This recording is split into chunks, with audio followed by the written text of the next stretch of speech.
wabarakatuh. Waalaikumsalam warahmatullahi wabarakatuh. Halo teman-teman dan adik-adik semua. Ini dari mana nih kalau boleh tahu? Dari tadi. Maksudnya dari RA kah atau dari pesantren atau majelis? Majelis ya? Majelis apa tuh? Kalau boleh tahu. Apa? Oh, mantap. Semoga kita semua dalam bimbingan Allah Subhanahu wa taala. Amin.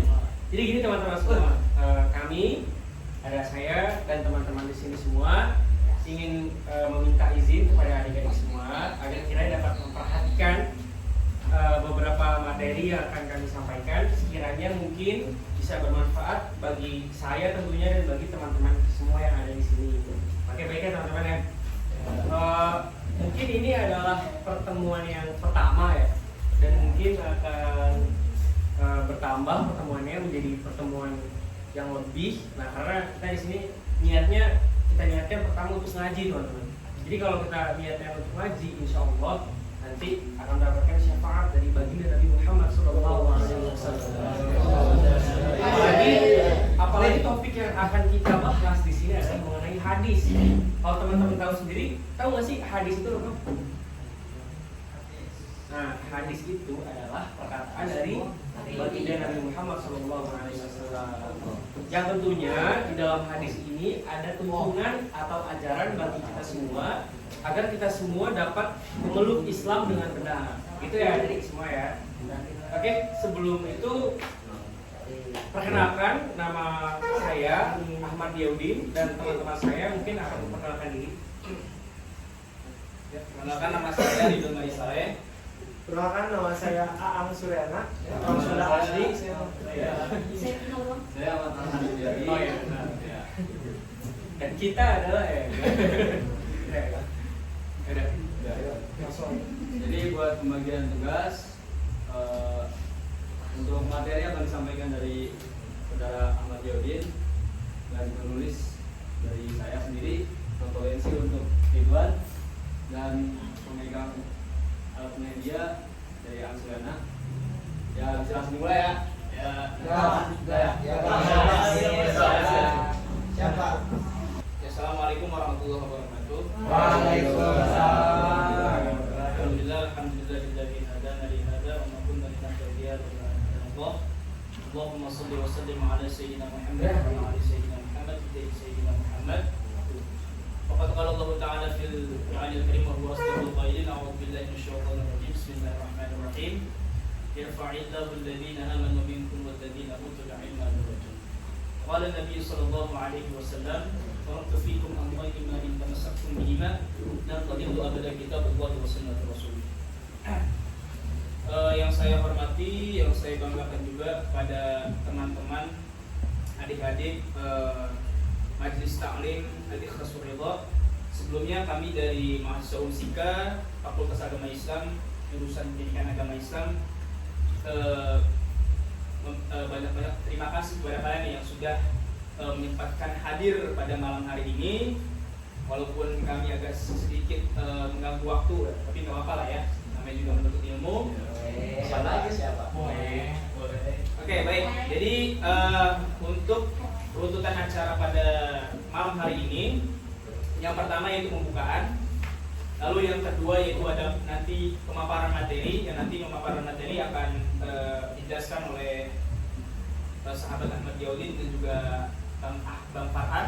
Lalu yang ketiga ada sesi tanya jawab. Nah, sesi tanya jawab ini kami persilahkan kepada teman-teman yang nanti ingin bertanya setelah nanti pemaparan materi sudah dijelaskan. Ini paham ya? Jadi nanti sesi tanya jawab, yang pengen bertanya tinggal tulis Dapat tangan hadiah, aja. dapat hadiah nanti. Nanti yang ada dapat hadiah. Apaan tuh? Ada deh. Ada nanti. Kalau kasih tahu tadi. Lalu acara yang tadi itu penutup atau doa. Bikin kolektor gitu. Sesi dokumentasi untuk akhirnya nanti. Jadi dimohon kepada teman-teman semuanya untuk memperhatikan dengan seksama. Semoga kita dalam pembelajaran pada malam hari ini kita dapat rahmat dari Allah Subhanahu Wa Taala dan yang sampai kepada kita semuanya. Amin amin ya rabbal alamin. Langsung saja untuk meningkat acara yang pertama itu pembukaan. Ada baiknya sebelum kita memasuki pembelajaran pada malam ini malam hari ini kita baca surah Al-Fatihah. Kita juga kirimkan Al-Fatihah ini untuk guru-guru kita, para orang tua kita yang telah meninggal. Semoga mendapatkan maghfirah dari Allah Subhanahu wa taala. Amin. Nabi Muhammad Rasulullah sallallahu alaihi wasallam. Al-Fatihah.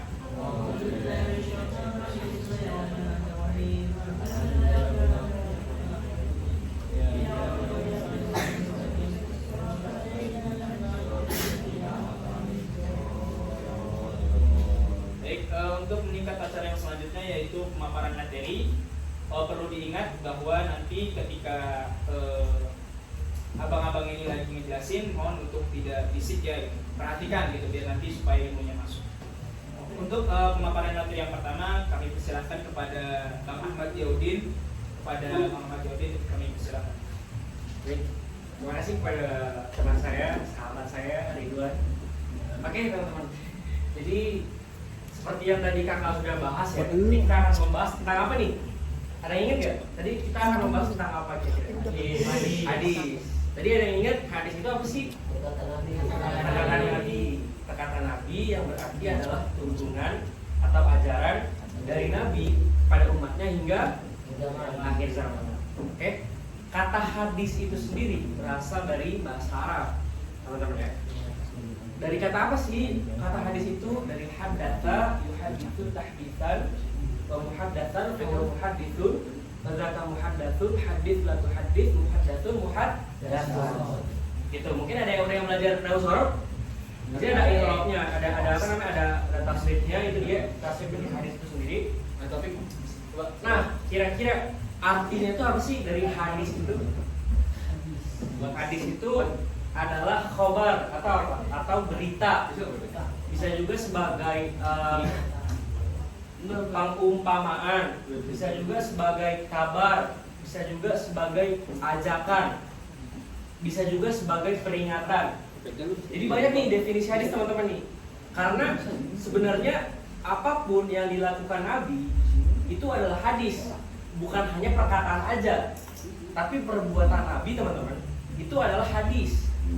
Perbuatan Nabi, apalagi nih, perkataan Nabi, ajakan Nabi, seruan Nabi, peringatan dari Nabi itu adalah hadis. Jadi hadis itu bukan cuma yang tertulis misalkan an-nazafatu minal iman. Ada tahu artinya apa an-nazafatu minal iman? Kebersihan itu sebagian dari iman. Nah, itu adalah hadis. Nah, teman-teman, jadi hadis itu bukan hanya perkataan aja, tapi semua yang dilakukan Nabi, baik tidurnya Nabi pun hadis. Karena Nabi melakukan itu. Jadi semua apa yang dilakukan Nabi itu adalah hadis. Jadi udah ya, berasal dari kata bahasa Arab. Bahasanya Nabi Muhammad SAW.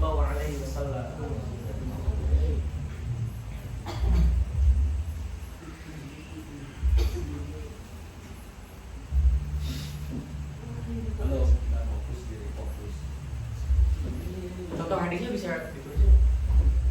Boleh. Santai aja teman-teman, gak usah kaku ya. Santai aja.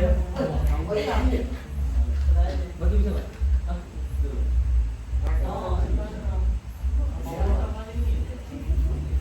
Mulut nih. No.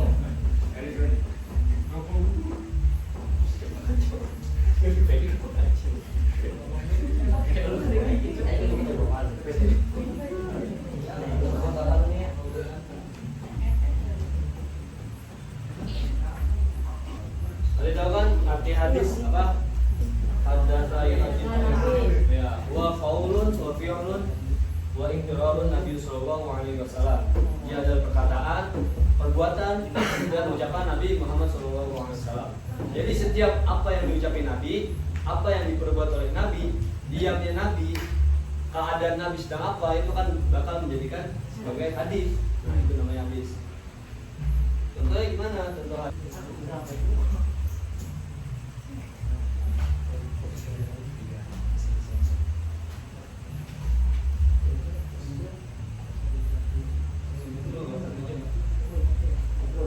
Bentar, setengah jam tarik pakai lama. Aduh. Santai bro, santai.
bikin kolektor nih.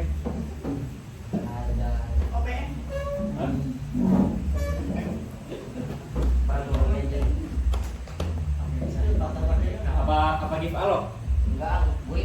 Burik.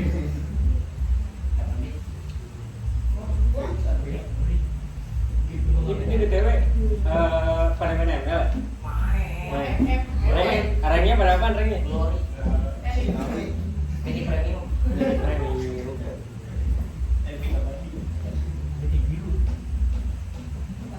Kakak juga main cuman masih master. Susah banget naikinnya. Sabar. Masih. Oh shit.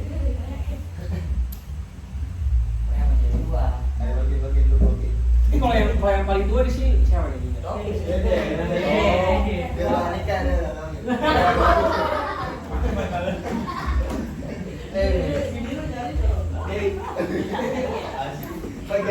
Gak apa-apa, berarti dalam hal ini kita dapat tarik kesimpulan usia itu bukan halangan untuk menuntut ilmu. Dari yang muda sampai yang tua bukan jadi halangan karena apa? Menuntut ilmu dari kita apa kira-kira? Dari lahir sampai Ya, ini contoh hadis dari riwayat Bukhari. Baca. Gak usah dibatain ya. Di sini ada beberapa urutan dari hadis, mulai dari sanad, dari matan, dan juga dari riwayat. Boleh nggak?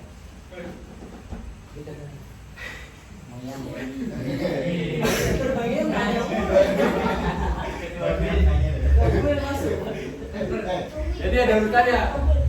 Ada sanad, ada matan, ada perawi atau periwayatnya.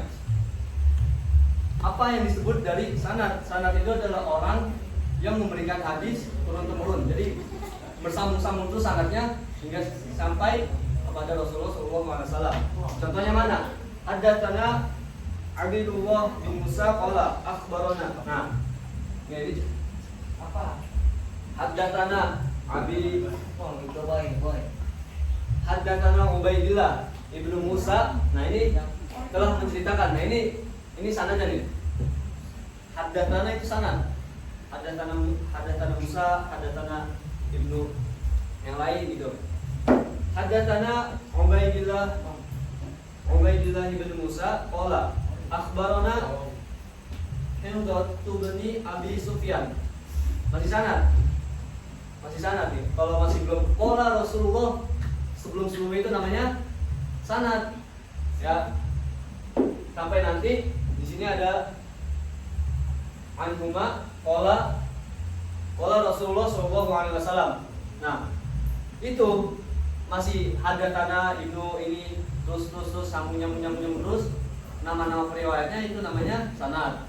Jadi sanadnya bersambung terus nanti sampai ke ucapan Nabi SAW. Matan adalah isi dari hadis. Contohnya, ini kan kalau Rasulullah SAW bunyanil Islam ala khamsin. Syahadatu an la ilaha illallah wa anna Muhammadar Rasulullah wa iqamis shalah wa itaiz zakat wal haji wa shaum Ramadan. Nah, itu matan, isi dari hadis. Contohnya kayak banyak yang lainnya, kayak misalkan apa sih? Pokoknya gini. Sebelum itu isi dari hadis itu namanya adalah sanad. Orang yang menyampaikan hadis secara turun-temurun terus sampai sanadnya nyambung. Nanti ada tingkatan lagi, ada hadis dhaif, hadis sahih, hadis mutawatir, hadis munkar. Matan adalah isi apa? Matan ada apa? Ada isi hadis. Qala Rasulullah SAW. Misalkan apa? Ya kan, talabul ilmi fardhatun 'ala kulli muslimin wa muslimatin. Nah, itu matan. Riwayatnya sebelumnya ada panjang hadisnya, ada tanah itu. Terus ada namanya perawi. Perawi adalah orang yang meriwayatkan hadisnya. Contohnya kayak biasanya kan di ujung hadis ada rawahul Bukhari, rawahul Muslim, rawahul Tirmidzi. Nah itu namanya perawi, orang yang meriwayatkan hadis tersebut. Ada perawi yang dinyatakan sebagai sahih hadisnya, ada juga beberapa perawi yang mungkin kan perawi itu ada banyak syaratnya. Salah satu syaratnya kan ingatannya kuat, pandangan juga sama, menjaga pandangannya, menjaga pandangan mata gitu. Nah kalau misalkan ingatan yang gak kuat dari seorang perawi tersebut, maka hadisnya dinyatakan tidak sahih. Namun ada lagi nanti gitu. Iya Pak, tadi sempat tanya. Belum. Nanti ada bagi bertanya. Santai. Halo, ada masih materi. Parkournya ini lah. Kalau santri doang ya bukan mas. Ini kan tampil. Oh iya.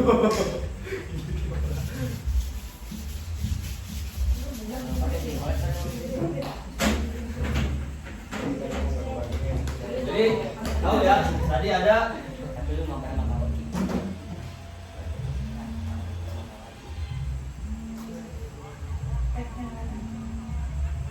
namanya sanad. Sanad adalah orang yang Diriwayatkan. turunan diriwayatkan hadis. Kayak mengabarkan, telah mendengarkan, namanya sanad. Ada yang namanya matan. Matan itu adalah isi dari hadis. Ada yang namanya perawi. Perawi itu adalah orang yang meriwayatkan hadis, yang mengeluarkan hadis. Lalu di sini ada perbedaan antara Al-Quran dan hadis. Ada yang tahu perbedaannya sebelum lanjut? Belum. Ada nggak? Yang nggak tahu duluan? Belum. Tidak. Nih, ada beberapa perbedaan. Yang pertama, Al-Quran tidak boleh diriwayatkan maknanya saja. Ia harus dihafalkan sebagaimana adanya. Berbeda dengan hadis qudsi yang bisa disampaikan kepada kita dalam hadis yang diriwayatkan secara makna saja. Pun ia masih bisa dikritik secara sanad dan maknanya sebagaimana hadis-hadis lainnya. Jadi nanti ada namanya hadis qudsi. Hadis qudsi itu adalah apa? Berupa firman Allah, cuma yang tidak tercantumkan dalam Al-Quran. Itu namanya hadis qudsi.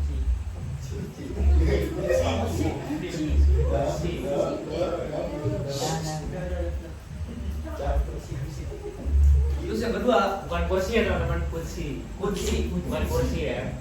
Tadi suci kan. Pokoknya jauh banget. Nah, kalau Al-Quran kan, kalau misalkan kita pegang Al-Quran kan udah bersuci ya. Kalau hadis tidak perlu, maksudnya bukan enggak dianjurkan boleh, tapi tidak perlu juga gitu.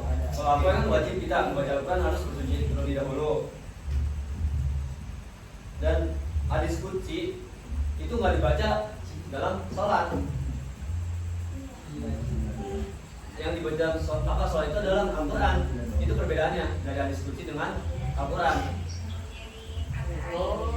Terus lafal dan makna Al-Quran sudah diwahyukan secara utuh kepada Nabi Muhammad, sedangkan lafal hadis qudsi bisa hanya diriwayatkan oleh para periwayat secara makna. Jadi beda. Jadi beda. Al-Quran itu utuh diturunkan kepada Nabi sebagai firman Allah, cuman hadis diriwayatkan oleh para periwayat hanya secara makna, gitu. Nah, selanjutnya ya dilanjutin oleh Ini berapa menit lagi guys? 10 menit lagi. 10 menit lagi. Oke, jadi saya sedikit menyimpulkan dari perkataan atau apa yang disampaikan dari sahabat saya Ahmad Farhan. Jadi perbedaan Al-Quran dan hadis. Kalau hadis itu kan diucapkan oleh Nabi Muhammad secara qauliyah, secara fi'liyah, secara perkataan, perbuatan Nabi, persetujuan Nabi, peringatan Nabi, ajakan Nabi. Itu kan hadis ya. Kalau Al-Quran itu apa? Al-Quran itu apa yang difirmankan oleh Allah Subhanahu wa Ta'ala. Jadi perbedaannya simpelnya di situ. Tapi yang membedakan hadis qudsi dengan hadis-hadis biasanya, hadis qudsi itu apa yang disampaikan Allah langsung melalui mimpi nabinya. Jadi hadis qudsi itu yang disampaikan Nabi tapi datangnya dari Allah. Tapi bukan dari wahyu yang diturunkan yang disampaikan oleh malaikat Jibril nih. Kalau hadis qudsi, bedanya gitu aja gitu simpelnya. Jadi kalau hadis biasa itu langsung apa yang dipikirkan dan apa yang terlontarkan dari perkataan Nabi, perbuatan Nabi. Tapi kalau hadis qudsi itu datangnya dari wahyu Allah Subhanahu wa taala tapi tidak diturunkan lewat malaikat Jibril. Gitu ya. Dikit dong ya. Jadi ada kedudukan dalam hadis. Hadis itu kedudukannya sebagai nomor 2 setelah Al-Quran. Kalau secara hukum fikih atau secara hukum dalam Islam itu ada 4. Pertama dari Al-Quran, kedua hadis, kedua hadis, ketiga qiyas, keempat ijtima, kesepakatan para ulama. Jadi hadis itu urutannya nomor 2. Misalkan dalam Al-Quran hukumnya nggak ada, lalu dicari dalam hadis nggak ada, dicari dalam qiyas nggak ada, dicari namanya kesepakatan para ulama. Lalu ada fungsi hadis terhadap Al-Quran, contohnya bayan at-takrir, bayan at-tafsir, bayan at-taisyiri, dan bayan an-nasakh. Jadi penjelasan bayan at-tafsir, penjelasan lebih dari Al-Quran itu penjelasannya ada nih lebihnya di hadis gitu. Misalkan kurang jelas di Al-Quran, nanti ada di hadis. Terus ada misalkan hukum di Al-Quran, hukum lama misalkan, kayak misalkan dari hukum mabuk itu kan awal boleh, kedua dilarang tapi masih boleh, ketiga benar-benar dilarang.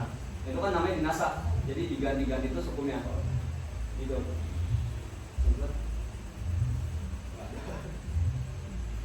Jadi gitu teman-teman ya. Kesimpulannya mungkin mengingat waktu ya.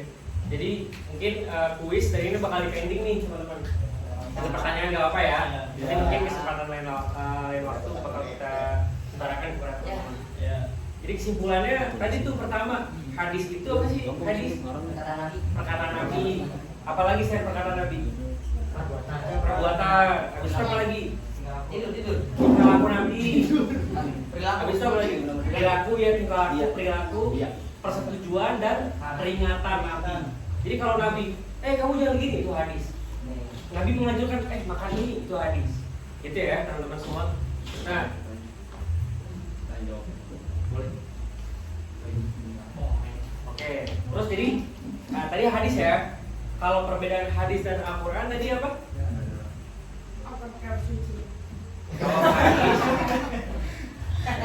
Kalau hadis itu turunnya dari Nabi, kecuali hadis qudsi. Ya ingat teman-teman ya, hadis itu datangnya dari Nabi, kecuali hadis qudsi. Kalau hadis qudsi itu datangnya dari Allah yang disampaikan Nabi lewat mimpi. Kalau Al-Quran itu jelas-jelas firman Allah yang disampaikan melalui wahyu lewat siapa? Lewat kurir, bukan lewat kurir ya, lewat malaikat Jibril. Oke teman-teman, selanjutnya ada yang bertanya nggak nih? Itu, bapak bagaimana? Jelasin dulu namanya siapa? Saya Muhammad Fikri Ramadan, asal daerah Ya. Sok. Saya ingin bertanya bagaimana bentuk hadis sebelum dibukukan? Oke, bentuk hadis sebelum dibukukan.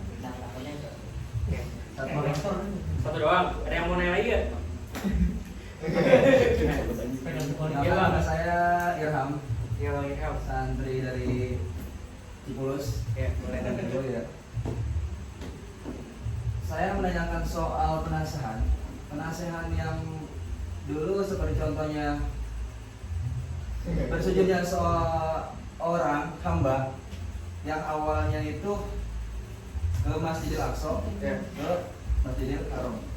Dan itu nama dari penasehan itu contoh dari penasehan apa ya? Saya tuh lupa gitu ya. Pernah lihat gitu ya dari kitab keterangan, cuma itu banyak keterangan yang hilang dari redaksi kitab. Mungkin saya minta penjelasannya dari nasr itu apa dan tujuan nasr itu apa. Terus panjang, banyak permintaan juga Bukan karena satu aja. Nanti di WA kali ya. Kita lebih enak di WA. Iya. Aman. Cuma kalau jawaban mahasiswa kan semuanya itu dengan logika kemudian dari hadis dan Qurannya mana buktikan Bang? Oke. Ini beda deh. Bang Irham ya tadi. Iya. Bang Irham. Tadi Muhammad Fikri ya. Ada lagi nih teman-teman yang mau nanya. Tiga. Buru lah. Wah. Satu lagi. Udah deh, dulu. Pada zaman apa itu Al-Quran dibukukan? Oke. Nama lu siapa? Udah lah dia. Oke. Jadi saya membuat izin ya buat menjawab pertanyaan dari saudara Muhammad Fikri Ramadan Al-Baqotiyah. Ya, jadi sebelum hadis dibukukan itu ada berupa lembaran-lembaran hadis Nabi yang dinamakan dengan As-Sohifah dan juga As-Sodiqoh, yang berupa lembaran hadis Nabi yang dibukukan. Dan pada abad 3 Hijriah para ulama mulai buat memilih hadis, memisahkan hadis yang sahih, hadis yang dhaif.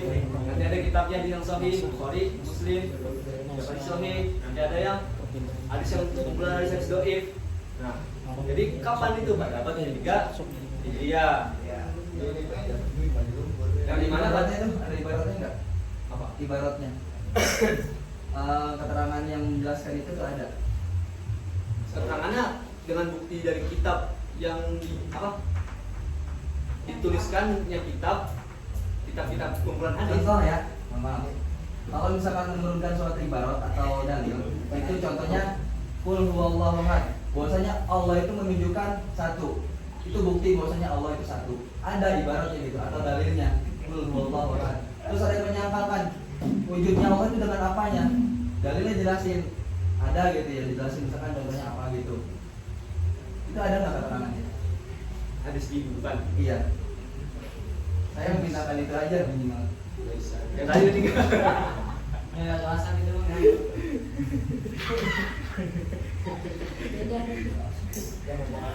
Oke, contohin aja. Berarti kayak Ini logika ini. Iya kan? Secara logika. Iya, maksudnya Nabi kan menyuruh kita untuk ilmu wajib. Iya. Nah, ada contoh hadisnya berarti kan. Iya. Tolabul ilmi dalam Jadi Nabi memang menyuruh kita. Tadi tuh gak ada batasan usia, tinggi badan, berat badan, apapun itu. Nabi menyarankan atau bukan menyarankan, menyuruh agar umat Nabi Muhammad SAW senantiasa untuk ilmu dari dia belum bisa apa-apa nih sampai dia akhirnya tua dan meninggal. Mungkin itu manifestasi atau perwujudan dari hadis itu sendiri.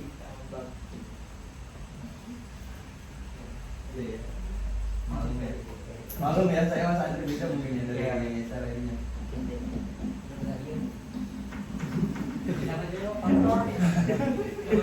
Sebenarnya banyak sih ya penjelasan buat ngejelasin bahwasanya kita harus dengan bukti dan bukan saya memindahkan dalil ini. Jadi jangan hanya manipulasi yang ada gitu, hanya menggunakan secara logika. Memang kita harus memahami suatu umat. Tapi kalau misalkan ada umat yang mengingil, apa sih bukti-bukti yang ada gitu? Itu takutnya dikhawatirkan. Adanya umat itu memang untuk memahami dia yang ada gitu ya. Tapi kita juga yang orang yang kurang paham dikhawatirkan pengen butuh bukti apa gitu ya dengan dasar-dasar dalilnya. Mantap malah kita semakin diskusi kan semakin nambah ilmu. Memahami kan? Iya benar. Iya. Oke, yang ketiga. Ini kan saya mah sebenarnya mau nyangkal yang ada di pertanyaan dia kan. Tadinya terus dijawab. Saya jawab yang ada dari Farhan. Saya mau nyangkal tadinya niatnya. Cuma karena di sini nggak ada bahasa, kalau di pondok itu namanya rois yang memimpin dari suatu diskusi. Biasanya gitu kan. Karena dari tadi nggak dikasih ngomong, saya mending ngacung aja gitu. Iya. Supaya jangan aja di depan doang, saya juga butuh ngomong gitu. Ya kan diskusi. Iya. Contoh kitabnya ya Pengalaman banyak kuliah mah. dari itu ya, namanya dari Ibnu Hajar Kita Fathul Bari contoh hadis pembukuan. Terus tadi pertanyaan topik apa? Zaman pada khalifah apa? Tadi Apa dibukukan? Jadi pada zamannya Tuh deh, jadi nggak apa-apa tuh katanya mau lanjut mah. Nggak apa-apa. Iya. Kok jadi nggak enak? apa tadi? Tadi saya membantuin tuh udah mau kelar. Cuma yang dibutuhin ini doang nih. Iya. Mungkin nanti latihan udah lama. Mungkin nanti ada yang mau nyumbang vokal apa-apa nggak apa-apa. Wah ini. Saling membantu kan? Sumbang proyek kita. Vokal sama dia ada. Dia juara satu. Nama saya bang. Juara satu Indonesia mana dia? Sound system yang belakang. Tadi apa? Zaman kapan? Al-Quran? Al-Quran kan? Iya. Al-Quran. Iya pada zaman Usman bin Affan. Ya. Iya benar. Iya kan?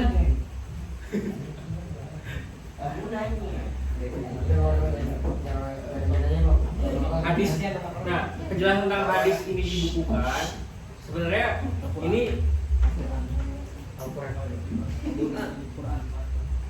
iya. Al-Quran. Sama aja sih. Sama aja. Nah, jadi gini teman-teman. Jadi kan Nabi itu kan diturunkan apa? Apa mukjizat Nabi diturunkan apa? Al-Quran kan? Tuh. Iya nggak? Tuh. Alasannya apa bang? Dibukukan. Alasannya dibuka. Alasannya karena Islam semakin luas. Jadi kan Iya kan apa? Nih, waktu itu banyak kan harap. Ini alasan Al-Quran dibukukan ya. Jadi Alasan hadis tuh. Kalau setahu saya Al-Quran waktu itu dibukukan itu banyak mujahid-mujahid yang menghafal Quran yang banyak yang tewas di medan perang. Nah, pada zaman kekhalifahan Utsman bin Affan itu dilakukanlah pembukuan. Oke? Nah, begitu pula dengan hadis. Nah, nama yang nulis siapa namanya? Zaid bin Sabit. Redaksinya dari dia. Baru setelah itu hadis dibukukan. Gitu ya teman-teman ya. Jadi kenapa kalau ditanya kenapa dibukukan ya karena biar nggak hilang, biar perkataan Nabi itu nggak habis gitu. Biar pada ingat perkataan Nabi itu apa aja. Gitu. Berarti begitu biar pada ingat akan seakan-akan berarti ada pemerintah untuk mewajibkan menghafalkan hadis kalau gitu. Bukan, jadi gini. Hadis ini kan berisi perintah, Iya. berisi perintah, larangan Nabi atau anjuran dari Nabi. Kalau hadis ini hilang, maka perintah itu sudah hilang. Nah, begitu pula dengan Al-Quran. Al-Quran kalau nggak dibukukan, nanti pas zaman kita mendapatkan ilmu tentang Islam dari mana kalau bukan dari Al-Quran dan hadis, gitu kan? Nah, jadi kita perlu pada zaman itu kekhalifahan Utsman bin Affan punya ide untuk membukukan Al-Quran dan hadis-hadis yang masih terbilang masih berupa suhuf, berupa lembaran-lembaran agar segera dibukukan dan bisa diamalkan gitu, agar semua perkataan Nabi dan wahyu dari Allah dalam Al-Quran itu tidak hilang. Jadi intinya yang tadi disampaikan itu buat untuk kita mengetahui isi kandungan dari hadis dan Quran. Betul. Berarti sebaiknya kita ya namanya keparduan dari namanya tolabul ilmi faridotun itu benar-benar pardunya yang aini bil azmil yaitu kewajiban yang tetap untuk para orang manusia Islam gitu ya. Betul. Jadi terus tuntutannya apa? Kalau misalkan orang seperti itu. Jadi Nabi itu kan suruh kita belajar nih. Iya. Suruh kita belajar. Ya berarti kita belajar pertama membaca, menulis dan juga menghafalkan. Karena tadi teman-teman, dalam proses belajar mengajar, kalau kita hanya belajar dengan membaca saja atau dengan menulis saja, tidak dipahami dan tidak diamalkannya berarti kan kita harus hafal dan paham. Nah, berarti ilmunya tidak akan menyerap dengan kita. Nah, Nabi menyuruh kita belajar, artinya 3 komponen tadi yang ada di Al-Quran dan hadis dapat kita pelajari dan dapat kita amalkan dan serap dengan baik. Kayak gitu. Sebenarnya dari tadi juga ngomong begitu juga. belum ditangkap gitu jawaban saya apa bahasa sangkalannya apa yang saya tidak terima dari yang ada gitu. Sebenarnya tadi kan saya menanyakan yang dijawab siapa tadi? Yang ditanya siapa? Siapa tadi namanya? Edo. Ada saya deh. Pertanyaannya apa itu tadi? Kenapa hadis dibukukan? Kenapa dibukukan? Ya. Itu tadi untuk tidak ketinggalan dengan apa yang diartikan dari kanjeng Nabi. Betul. Coba saya yang ditanyain itu yang disangkal ya bahasanya. Apa? Kehukuman, kewajiban apa keparduan untuk kita untuk memperhatikan adanya hadis, melestarikan gitu. Oh, Itu hukum apa suatu melestarikan atau kesunahan atau apa? melestarikan hadis. Melestarikan hadis. Melestarikan hadis. Melestarikan hadis. Itu gak wajib. nggak wajib. Gak wajib. Karena itu ide sendiri kan. Yang ide mungkin itu datangnya dari Allah ya. Agar senantiasa umat manusia itu Islamnya terus menurun sampai hari kiamat gitu. Dan kalau benar juga kalau ide itu tidak tersampaikan atau tidak dapat ide dari situ, berarti kemungkinan mau belajar dari mana Islam ini gitu. Jadi tuntunan untuk melestarikan yaitu sudah kewajiban kita karena kita kan harus menuntut ilmu. Dengan kita menuntut ilmu, kita belajar mengamalkan, otomatis isi dan esensi dari hadis dan Al-Quran dapat terserap dan dapat tersalurkan pada generasi selanjutnya loh. Gitu. Jadi menuntut ilmu wajib, itu fardu ain. Tapi untuk melestarikan itu sudah termasuk esensi atau tujuan dari menuntut ilmu sendiri. Karena menuntut ilmu itu ada 3 komponen tadi. Ada belajar dan mengajar. Ada 2 komponen, belajar dan mengajar. Gitu. Insya Allah. Itu pantur kan? Nyerah ini. Beda ini.